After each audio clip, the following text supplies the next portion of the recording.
राजस्थान में गांधी नेहरू परिवार को लेकर एक बार फिर से सियासी घमासान छिड़ गया है। शिक्षा मंत्री मदन दिलावर का आरोप है कि स्कूली छात्रों को किताबों में गांधी नेहरू परिवार की तारीफों के पुल पढ़ाए जा रहे हैं, जबकि प्रधानमंत्री नरेंद्र मोदी का महज जिक्र है।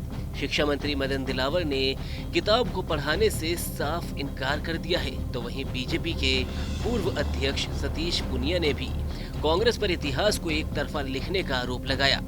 दूसरी ओर कांग्रेस इसे वैचारिक हमला बता रही है। आइए जानते हैं कि इस विवाद की पूरी कहानी क्या है। दरअसल विवाद की जड़ है 12वीं कक्षा की इतिहास की किताब आजादी के बाद स्वर्णिम भारत। इस किताब में आजादी के बाद के भारत के इतिहास को दर्शाया गया है। किताब में गांधी नेहरू परिवार और कांग्रेस के योगदान पर विस्तृत जानकारी है, लेकिन मौजूदा प्रधानमंत्री नरेंद्र मोदी का नाम केवल उल्लेख तक सीमित है। शिक्षा मंत्री मदन दिलावर ने इसे एक तरफा बताते हुए किताब को पाठ्यक्रम से हटाने का ऐलान किया है।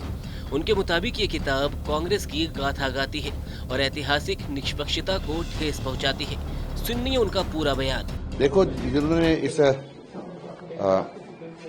देश के लिए और प्रदेश के लिए जो कुछ किया है उनका उल्लेख होना ही चाहिए, लेकिन ऐसा नहीं कि मैंने जो अच्छा किया है उसका तो उल्लेख हो, लेकिन जो मेरे सामने वाले ने उल्लेख किया, अच्छा किया, उसका उल्लेख ना हो। ये बेईमानी है, ये धूर्तता है जो नहीं करनी चाहिए। क्या लगता है कांग्रेस के समय से ये किताबें चल रही हैं? कांग्रेस ने ही ये किताबें चालू करवाई थी, लेकिन उसके जो परीक्षा में अंक नहीं जुड़ते थे, यानी केवल पढ़ना है,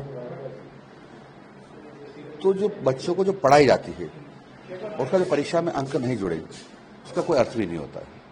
इसलिए हमने इसी पुस्तकों को पढ़ाने से मना कर दिया है कि ऐसी पुस्तकें शिक्षा विभाग नहीं पढ़ाएगा बच्चों को।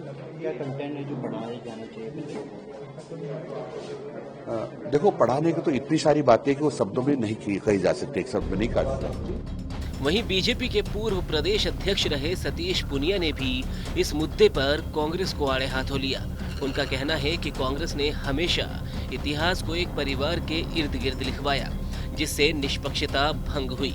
पूनिया का मानना है कि पाठ्यक्रम में बदलाव जरूरी है। सुनिए उन्होंने क्या कहा।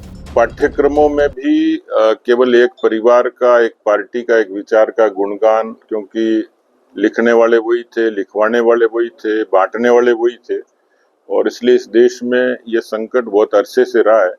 हालांकि शिक्षा मंत्री खुद योग्य हैं, वो अपने स्तर पर निर्णय लेंगे, तो इसके बारे में तो योग्य जवाब वही दे पाएंगे। लेकिन इस बात से मैं भी वाकिफ हूँ कि इतिहास से लेकर और पाठ्यक्रमों तक निरपेक्ष रूप से न लिखा गया न पढ़ाने की कोशिश हुई, तो उसमें यदि कोई पुनर्विचार होता है और योग्यता के आधार पर होता है, तर्कों के आधार पर होता है, तथ्यों के आधार पर होता है, तो ठीक है।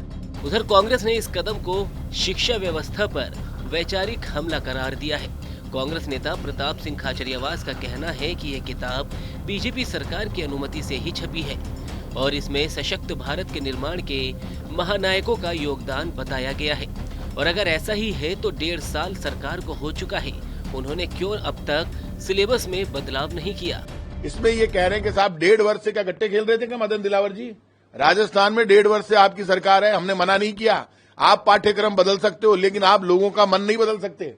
देश की आजादी के इतिहास में पंडित जवाहरलाल नेहरू 13 वर्ष जेल में रहे, 13 साल। राजीव गांधी जी, जिसने जो मोबाइल आपके हाथ में, जो कंप्यूटर आपके हाथ में, बिकॉज ऑफ राजीव गांधी, जिसकी विनम्रता, सच्चाई, ईमानदारी को दुनिया मानती है। और यदि आपको पंडित नेहरू से, महात्मा गांधी से, राजीव गांधी से, इंदिरा गांधी से इतनी तकलीफ है, द ग्रेट इंदिरा गांधी, 71 का युद्ध सबने देखा, अभी पहलगाम का मामला भी देखा जब हिंदुस्तान पाकिस्तान आमने सामने हुए, और इंदिरा जी को भी देखा। सवाल कांग्रेस बीजेपी में आप कैसे बांट सकते हो आजादी की लड़ाई को? आप तो थे ही नहीं आजादी की लड़ाई में। ये मदन दिलावर जी और इनके बीजेपी के बड़े जितने नेता हैं, इनके पुरखे हैं, वो सारे के सारे आजादी की लड़ाई में अंग्रेजों के जो मुखबिरी करते हैं वो बने हुए थे। ये विवाद सिर्फ स्कूली किताबों तक सीमित नहीं है। शिक्षा विभाग के अधिकारियों का इस बारे में कहना है कि इस किताब की 4.90 लाख प्रतियां पहले ही छप चुकी है और 80% किताबें छात्रों तक पहुंचाई जा चुकी है। ऐसे में किताब पर प्रतिबंध का फैसला कितना व्यवहारिक है, ये एक बड़ा सवाल है। क्या ये कदम वाकई शिक्षा में निष्पक्षता लाएगा या फिर ये सिर्फ सियासी रंग लेगा? सवाल ये भी है कि क्या किताबें बच्चों को निष्पक्ष इतिहास पढ़ाएंगी या फिर सियासत की भेंट चढ़ जाएंगी? आपका इस बारे में क्या कहना है? आप भी अपनी राय हमें कमेंट बॉक्स में जरूर बताएं। वीडियो को लाइक करें, शेयर करें और राजस्थान से जुड़ी हर खबर से अपडेट रहने के लिए TV9 राजस्थान को सब्सक्राइब करें।